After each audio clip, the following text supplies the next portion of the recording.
course, Nigeria has been ranked number 19 out of 54 countries in Africa in terms of investment climate. We are seriously below, of course, you know, the usual group: Morocco, Egypt, Botswana, smaller countries. So what is this? How did we find ourselves right down below the top 10 in the world? This is what the research analyst at Quantum Global Research says in Lagos yesterday. You need to listen to Mtoli Ntube.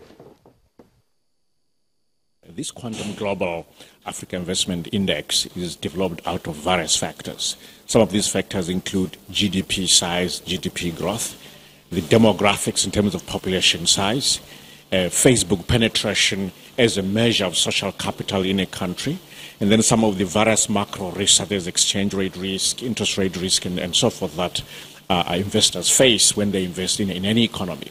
We've also included the doing business indicators as well as the credit ratings for this. And then we rank all the 54 African countries according to these factors.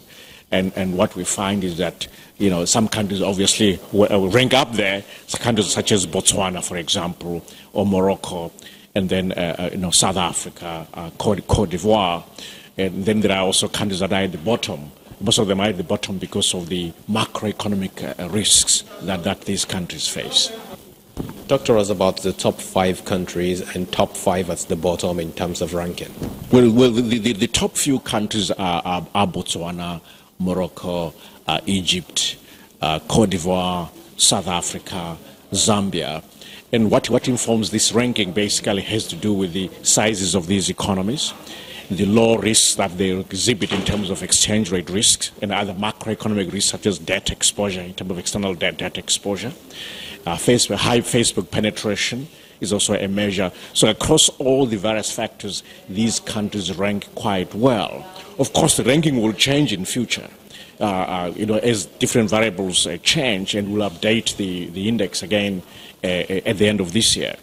The countries at the bottom have again been impacted by slow growth, such as Sierra Leone, for example, Somalia, Liberia, Madagascar, and so forth. So these again have been impacted by the macroeconomic risks that investors care about when they go about investing in Africa.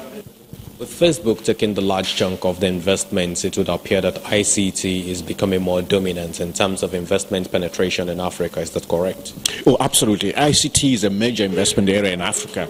With the, you know, if you look at just mobile telephony, the way the explosion has happened in terms of investment, the way it has galvanized the banking sector and other sectors, ICT is a top investment destination as a sector in Africa.